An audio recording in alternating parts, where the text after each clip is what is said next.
प्रयागराज में सामूहिक हत्याकांड से हड़कंप मच गया है। वहां दबंगों ने एक ही परिवार के 4 लोगों का बेरहमी से कत्ल कर दिया। परिवार का आरोप है कि पुलिस ने कई बार शिकायत के बावजूद एक्शन नहीं लिया। हत्याकांड के बाद अब 2 पुलिसकर्मी सस्पेंड किए गए हैं। इस मामले को लेकर सियासत भी तेज हो गई है। प्रियंका गांधी पीड़ित परिवार से मिलने पहुंची और यूपी में लॉ एंड ऑर्डर का मुद्दा उठाते हुए जमकर हमला किया।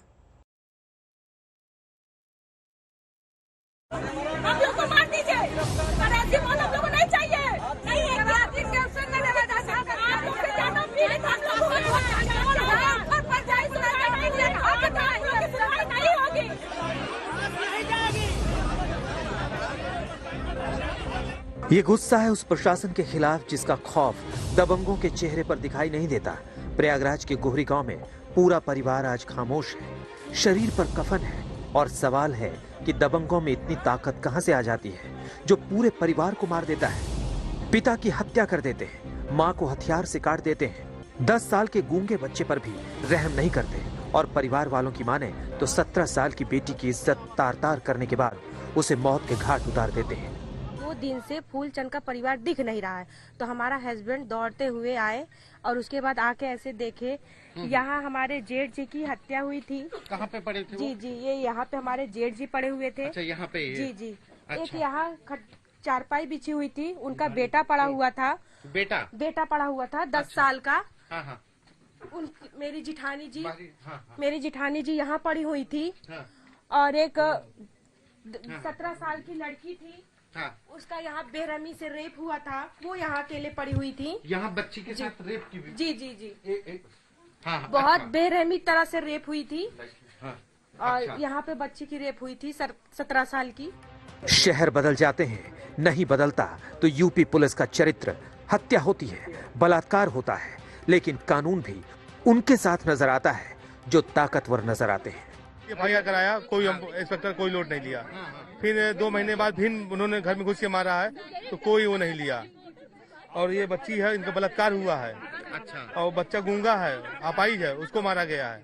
2019 और 2021 में इन्होंने कुछ लोगों के ऊपर भूमि विवाद में इन्होंने SC/ST के केस लिखवाया है। वो केस देखा गया है, उस केस में कार्रवाई नहीं होने का इन्होंने आरोप लगाया है। इसके बारे में भी हम लोग जानकारी करते हुए तुरंत ही कठोर कार्रवाई करेंगे। संदिग्ध लोगों को इनके नाम के आधार पर हम लोगों ने पूछताछ के लिए हिरासत में ले लिया है और पूछताछ करके इस घटना का खुलासा जल्दी ही किया जाएगा। खाकी पर एक बार फिर दाग लगा है, गांव में गुस्सा है। परिवार शव का अंतिम संस्कार करने को तैयार नहीं है, उन्हें न्याय चाहिए। प्रयागराज के गोहरी गांव में एक ही परिवार के 4 लोगों की बेरहमी से हत्या कर दी गई। हत्या करने का आरोप गांव के ही दबंगों पर है। लोगों की नाराजगी है कि दबंगों पर पुलिस ने कार्रवाई नहीं की, जिसकी वजह से वो मनबड़ होकर के उन्होंने पूरे परिवार की हत्या कर दी। ये 4 लाशें पड़ी हैं। नाराज लोगों ने चारों का पोस्टमार्टम के बाद उनके शवों को यहाँ पर रखा हुआ है। पति पत्नी है, बेटी है, बेटा है। चारों के हत्या करने के बाद से अब जो नाराज लोग हैं वो यहाँ पर आक्रोशित हैं। मौसम चुनावी हो तो हर मुद्दा सियासी हो जाता है। ऐसे में गोहरी गांव में भी नेताओं का जमावड़ा लगने लगा है। सब अपने हिसाब से सियासत को चमका रहे हैं। समाजवादी पार्टी से लेकर कांग्रेस तक अब कानून व्यवस्था को लेकर यूपी सरकार पर हमलावर हो गए हैं। ऐसी परिस्थिति को देख के कि किस तरह से इन लोगों के साथ किया जा रहा है, कैसे चुप रह सकते हैं? और कैसे हो सकता है कि इस देश में आज संविधान दिवस है, इस देश में एक संविधान है, इस देश में के संविधान में लिखा है कि इस तरह के हादसे नहीं होने चाहिए, अगर होते हैं तो कार्रवाई होनी चाहिए। तो मैं समझ नहीं पा रही हूँ कि कैसे मैं बार बार हर 2 दिन हर 3 दिन में आती हूँ, किसी से मिलती हूँ, ऐसा ही हादसा होता है। आगरा को देखिए, केवल इलाहाबाद में हत्या हुई, किस तरीके से निर्मम हत्या हो गई परिवार के सदस्यों की, और मथुरा में जिस तरीके से बेटी के साथ जो घटना हुई है। इस सरकार ने ठोको राज चला रखा है, ठोको राज। जब प्रदेश में इतनी बड़ी संख्या में DGP आए, क्या समीक्षा की उन्होंने? क्या सरकार ने समीक्षा की? क्या यही समीक्षा की कि खुला छोड़ दो पुलिस को? किस तरीके से कानून व्यवस्था चौपट हुई उत्तर प्रदेश में, लोग हत्या हो रही लोगों की। सवाल कानून व्यवस्था का है। सवाल पुलिस के रवैये का है। कैसे मजदूरी करने वाले पूरे परिवार का कत्लेआम हो जाता है। संतोष शर्मा, प्रयागराज, आज तक। किसान आंदोलन को 1 साल हो गए। सरकार ने कृषि कानून वापसी का ऐलान कर दिया, लेकिन किसान अभी भी डटे हुए हैं। बात अब कृषि कानून से एमएसपी तक पहुंच चुकी है। ऐसे में सवाल खड़ा होता है कि आखिर कब सरकार और किसानों के बीच सहमति बनेगी और कब किसान आंदोलन खत्म करेंगे।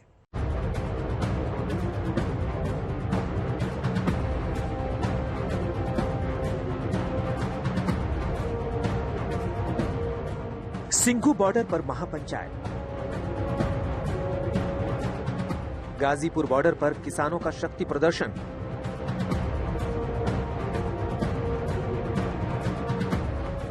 ये तस्वीरें देश की राजधानी दिल्ली के बॉर्डर की हैं, जहां बीते साल से किसानों ने डेरा डाल रखा है।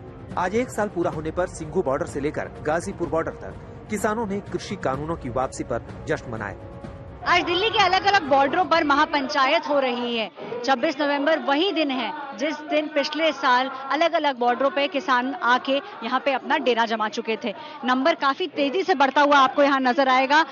दूर जहाँ पे मेन स्टेज है वहाँ पे महापंचायत होगी कुछ ही देर के अंदर, और एक एक करके हम देख रहे हैं कि अलग अलग क्षेत्रों से, अगर गाजियाबाद की बात करें, गाजीपुर बॉर्डर की बात करें, तो यहाँ पे ज्यादातर किसान वेस्टर्न यूपी से आए हुए हैं।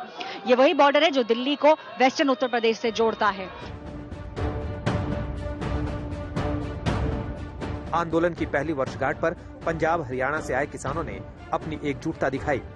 आज ही के दिन जिस जगह पर मैं खड़ा हुआ हूं, यहां पर भारी भरकम हंगामा बरपा हुआ था।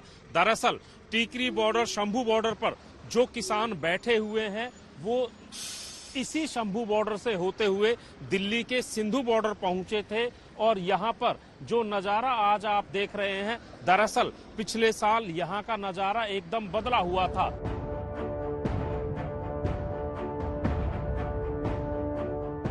कानून वापसी के बाद अब किसान एमएसपी की गारंटी कानून चाहते हैं। किसानों का कहना है कि जब तक एमएसपी पर कानूनी गारंटी नहीं, तब तक घर वापसी नहीं। ऐश्वर्या पालीवाल के साथ सतेंद्र चौहान, आज तक। किसान आंदोलन का देश की अर्थव्यवस्था, खास करके उत्तर भारत के राज्यों पर ज्यादा ही असर पड़ रहा है। कृषि कानून वापस होने की खबर से उम्मीद बढ़ी थी कि बॉर्डर खुल जाएंगे और कारोबार करना आसान हो जाएगा, लेकिन अब एमएसपी की मांग पर किसानों के आंदोलन के जारी रहने से कारोबारियों की सारी उम्मीदें फिर से टूट गई है।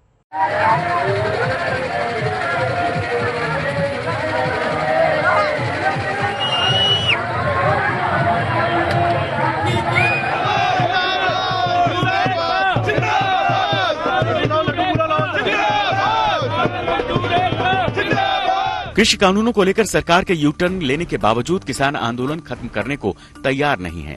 नतीजा ये है कि दिल्ली से लगे बॉर्डर पर किसानों का धरना जारी है। इससे कारोबार जगत को भारी नुकसान हो रहा है।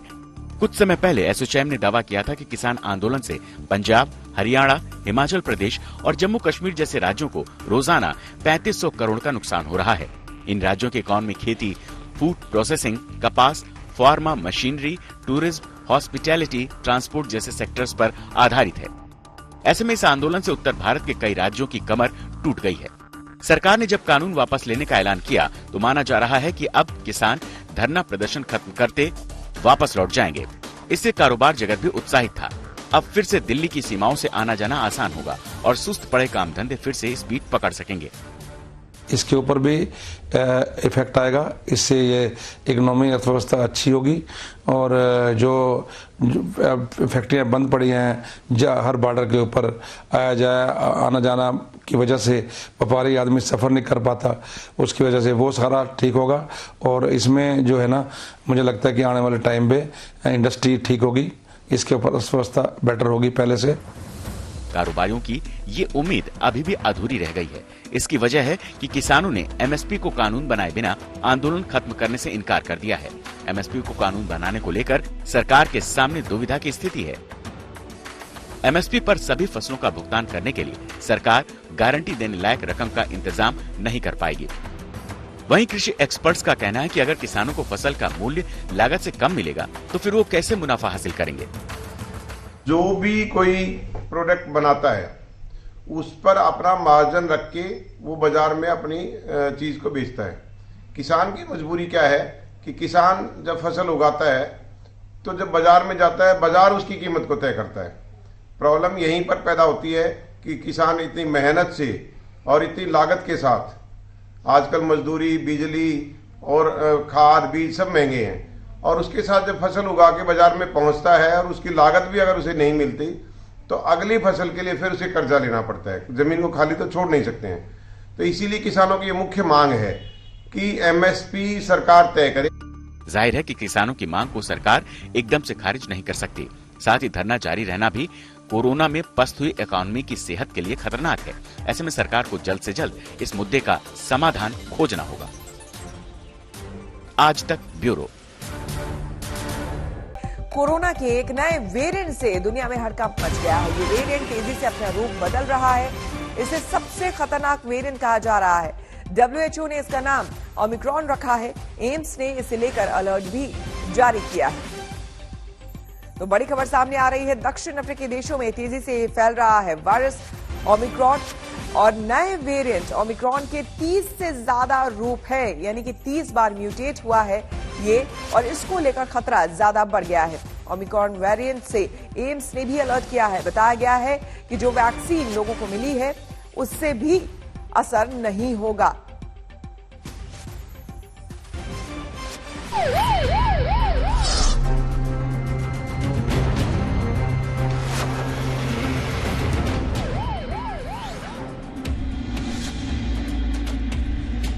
बहुरूपीय कोरोना से फिर जरा बच के,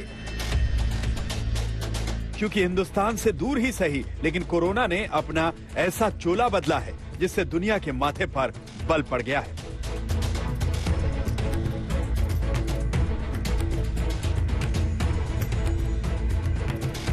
दक्षिण अफ्रीका में सामने आया कोरोना का ये वेरिएंट B11529 खुद का रूप बदलने में बड़ा माहिर है।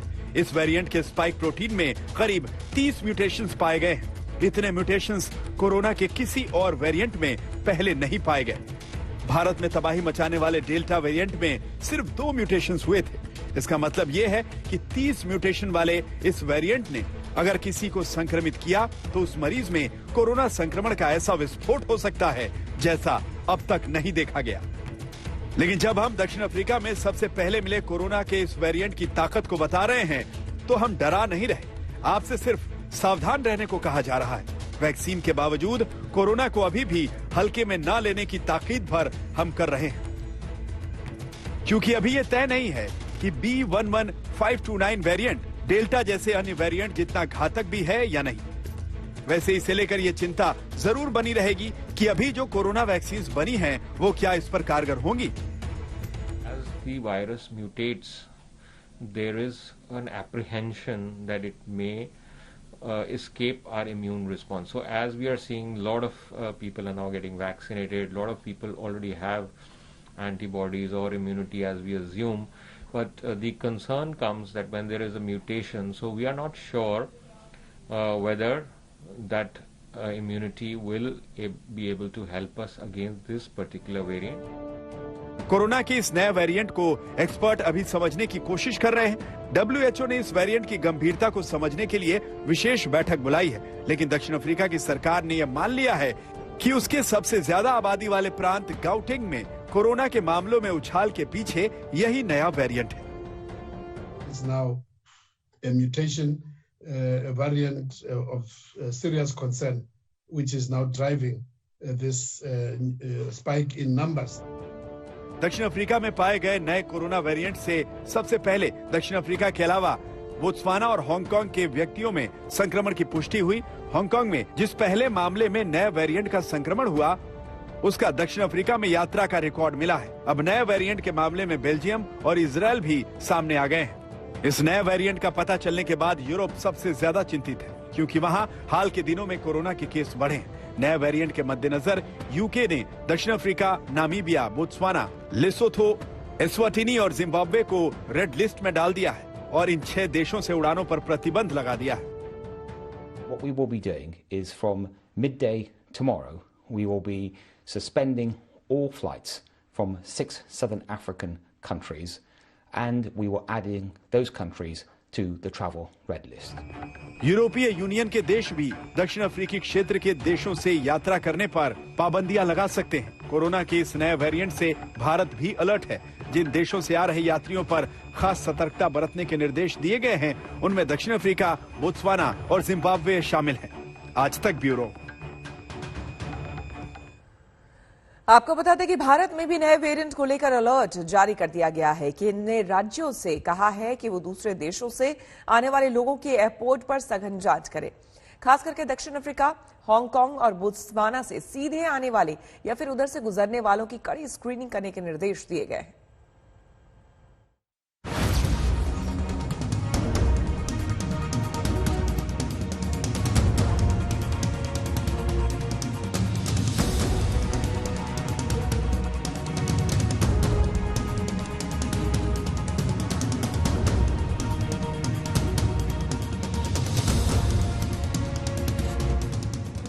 तेलंगाना में सरकारी हाई स्कूल के 8 छात्र पॉजिटिव। जोधपुर में 12 बच्चों को कोरोना। इंदौर में 14 सैन्य अफसर कोरोना पॉजिटिव। देहरादून में 11 आईएफएस अधिकारी पॉजिटिव पाए गए। पुष्कर में विदेशी महिला पॉजिटिव मिली। कर्नाटक के मेडिकल कॉलेज में 1821 स्टूडेंट कोरोना पॉजिटिव पाए गए। कोरोना के नए वेरिएंट को लेकर हिंदुस्तान के 13 राज्यों में अलर्ट जारी हो गया है। देश भर में कोरोना संक्रमण के मामले कम होने के बाद फिर बढ़ने शुरू हो गए हैं। पिछले 9 दिनों का डेटा देखें तो मृत्यु दर में 121% तक बढ़ोतरी हुई है। 15 नवंबर को देश भर में 197 कोरोना संक्रमितों की मौत हुई थी, तो वहीं 23 नवंबर को यह बढ़कर 437 तक पहुंच गई।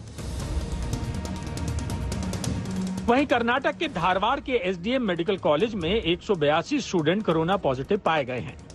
बताया जा रहा है कि सभी फुली वैक्सीनेटेड हैं। कुल 669 लोगों का कोरोना टेस्ट किया गया था, जिसमें पहले 66 छात्र कोरोना पॉजिटिव आए। उसके बाद 116 और लोगों में कोरोना वायरस की पुष्टि हुई। 400 छात्रों वाले इस कॉलेज की बिल्डिंग के साथ ही 2 हॉस्टल भी सील कर दिए गए हैं। जबकि राजस्थान के पुष्कर में एक विदेशी महिला के कोरोना पॉजिटिव पाए जाने के बाद पुष्कर में हड़कंप मच गया। चिकित्सा विभाग को जब विदेशी महिला के कोरोना वायरस से पीड़ित होने की सूचना मिली, तो उन्होंने जिस होटल में विदेशी महिला ठहरी थी, उसके सभी कर्मचारियों और दूसरे विदेशियों को क्वारंटाइन कर उनके सैंपल लिए। एक विदेशी पर्यटक जो कि मंगलवार को पुष्कर के अंदर आई है, उसके कुछ खांसी जुकाम की कंप्लेन होने पर उसने अपने लेवल पर प्राइवेट लैब से जांचें कराई, जिसके अंदर कोरोना पॉजिटिव पाई गई। लोकल कर्मचारी जो काम कर रहे थे उनके हमने सैंपल उठाए। महिला की कंडीशन बिल्कुल ठीक है, जिसे मैंने चेक कर लिया। कोरोना की तीसरी लहर की आशंका ने केंद्र सरकार को भी अलर्ट किया है। स्वास्थ्य मंत्रालय ने गुरुवार को 13 राज्यों को चिट्ठी लिखकर कोरोना टेस्टिंग की घटती हुई तादाद पर चिंता जाहिर की है। केंद्रीय स्वास्थ्य मंत्रालय ने चिट्ठी में कहा है कि अगर टेस्टिंग में कमी की गई तो संक्रमण का सही आकलन नहीं किया जा सकेगा। चिट्ठी में कहा गया है कि पिछले कुछ दिनों के अंदर बंगाल सहित कई राज्यों में पॉजिटिविटी रेट भी बढ़ रहा है। स्वास्थ्य मंत्रालय ने बंगाल के अलावा गोवा, जम्मू और कश्मीर, केरल, लद्दाख, महाराष्ट्र, मणिपुर, मेघालय, मिजोरम, नागालैंड, पंजाब, राजस्थान और सिक्किम को भी पत्र लिखा है। केरल को लिखे गए पत्र में मंत्रालय ने कहा है कि राज्य अगस्त में 2,96,000 कोरोना टेस्ट कर रहा था, जिसे घटाकर अब 56,000 कर दिया गया है। जबकि महाराष्ट्र के स्वास्थ्य मंत्री राजेश टोपे ने कहा है कि महाराष्ट्र में कोरोना की तीसरी लहर आ सकती है, लेकिन ये सेकंड वेव जैसी घातक नहीं होगी। वहीं एक्सपर्ट्स का भी दावा है कि लहर समय समय पर अपनी निश्चित फ्रीक्वेंसी में आती है। पहली वेव सितंबर 2020 में आई थी, दूसरी लहर अप्रैल 2021 में आई थी, अब तीसरी लहर दिसंबर में आने की आशंका है। महाराष्ट्र के औरंगाबाद शहर में पहली बार एक मस्जिद प्रबंधन समिति ने पहल की और मस्जिद परिसर में एक कोरोना टीकाकरण शिविर का आयोजन किया। टीका लेने आए लोगों ने यह भी माना कि सोशल मीडिया के जरिए कोरोना टीका को लेकर गलतफहमियां फैलाई गई थी, लेकिन स्थानीय लोगों की अपील पर गलतफहमी दूर कर दी गई है और अब मुस्लिम समुदाय के लोग भी कोरोना का टीका लगवाने के लिए आ रहे हैं।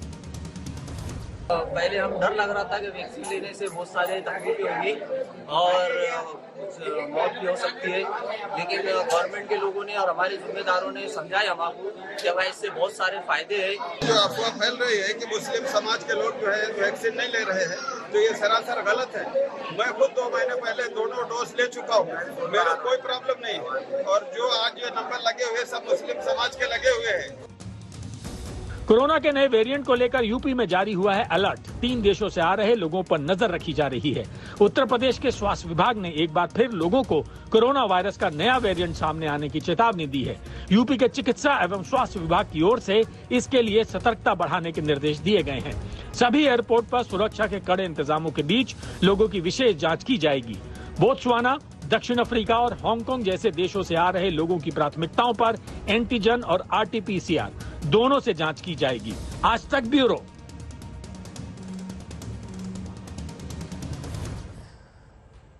रुक करेंगे अगली खबर का और अब बात सबसे बड़े युद्धाभ्यास की। राजस्थान के रेतीले मैदान में चले 2 दिनों के युद्धाभ्यास में 30,000 सैनिकों ने हिस्सा लिया।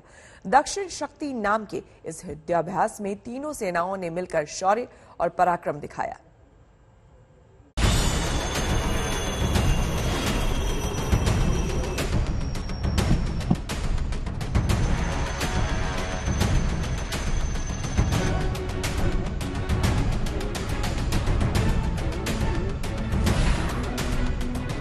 चार 400 पैराट्रूपर्स ने आसमान को नाप दिया। जाबाज कमांडो का फ्री कॉल भारतीय सेना के शौर्य और पराक्रम की तस्वीर पेश कर रहा था। हेलीकॉप्टर की गर्जना से रेगिस्तान गूंज रहा था। टैंकों का शोर दुश्मनों को डरा रहा था।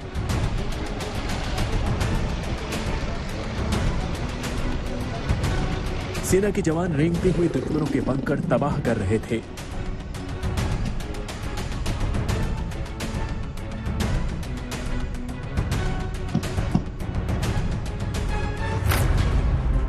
यह है कोरोना महामारी के बाद सेना के सबसे बड़े युद्धाभ्यास की बानगी।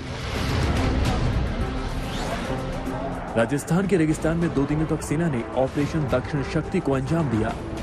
इस सैन्य ऑपरेशन ने सेना के तीनों अंगों थल, वायु और जल के 30,000 जाबाजों ने अपना जौहर दिखाया। ऑपरेशन दक्षिण शक्ति के आखिरी दिन सेना ने दिखाया कि दुश्मन अगर सरजमी के अंदर घुसने की हिमाकत करे तो उसका क्या अंजाम होगा। सेना की सबसे भरोसेमंद T-20 टैंक जमीन से दुश्मनों पर धावा बोल रही थी, तो आसमान से वायुसेना की क्विक रिस्पांस टीम हर टारगेट को नेस्तनाबूद कर रही थी। अगर दुश्मन आतंकियों को आगे कर छद्म युद्ध पर उतारू हो तो युद्धाभ्यास में उसे भी सेना ने अपने अंदाज में सबक सिखाती दिखी। सेना की सिरमौर T-20 और BMP दुश्मनों के इलाके में जाबाजी के साथ आगे बढ़ती है। आगे आगे टैंक के गोले बरसाए जा रहे हैं और पीछे पीछे इन्फेंट्री चारों तरफ से घुटनों के बल रेंगते हुए रेगिस्तान की कटी हुई झाड़ियों और रेत को चीरते हुए आगे बढ़ती जाती है। दुश्मन के बंकर को तहस नहस करते ही आसमान से फ्लेयर दागकर जीत की सूचना दी जाती थी और जोशीले नारेबाजी के साथ दुश्मनों के बंकर को अपने कब्जे में ले रहे थे। युद्धाभ्यास के आखिरी दिन सेना ने हेलीकॉप्टर, आसमान से पैरा जंप के जरिए कमांडो का फ्री कॉल और स्वार्म ड्रोन तकनीक का इस्तेमाल किया गया। मैकेनाइज्ड कॉलम्स यानी टैंक और BMP का भी युद्धाभ्यास में इस्तेमाल किया गया। इस एक्सरसाइज में भारतीय सेना, वायुसेना और नौसेना के साथ कोस्ट गार्ड, पुलिस, BSF और खुफिया एजेंसियां शामिल हुई। सेना प्रमुख नरवणे की मौजूदगी में गुजरात के कच्छ के रण से लेकर राजस्थान के मरुस्थल तक चल रहे सैन्य अभ्यास में सेना ने अपनी पारंपरिक और मॉडर्न तकनीक का बेहतरीन ढंग से धरातल पर प्रदर्शन किया। पहली बार युद्धाभ्यास मानव रहित भी किया गया। एक्सरसाइज दक्षिण शक्ति 20 तारीख से लेकर 26 तारीख तक गुजरात और राजस्थान के सेक्टर्स में की गई। इसमें खासूसियत ये बात थी कि ये ट्राई सर्विसेज के अलावा इसमें तमाम स्टेट गवर्नमेंट एजेंसीज का भी पार्टिसिपेशन रहा। यह अपने आप में एक बहुत महत्वपूर्ण एक्सरसाइज थी, जिसका मेन उद्देश्य इन चीज़ों को वैलिडेशन करना था कि आज के दौर में इंटेलिजेंस, सर्विलेंस और reconnaissance grid with artificial intelligence, इन तमाम उपकरणों का इस्तेमाल करते हुए किस तरह हम भारतीय सेना को और मजबूत बनाएं। दक्षिण शक्ति युद्धाभ्यास का मकसद देश में थिएटर कमान बनाने की तैयारी के लिए युद्ध की परिस्थितियों में सशस्त्र सेनाओं के साथ मल्टी एजेंसी यानी खुफिया और सुरक्षा एजेंसियों से बेहतर तालमेल स्थापित करना है। देश में सेना के तीनों अंगों थल सेना, नौसेना और वायुसेना की साझा कमान बनाने का काम चल रहा है। थिएटर कमान बनने के बाद देश में तीनों अंगों के अलग अलग कमान नहीं होंगी, बल्कि थल सेना, वायुसेना और नौसेना की इंटीग्रेटेड कमान होगी। जैसलमेर से विमल भाटिया के साथ मंजीत नेगी, दिल्ली, आज तक।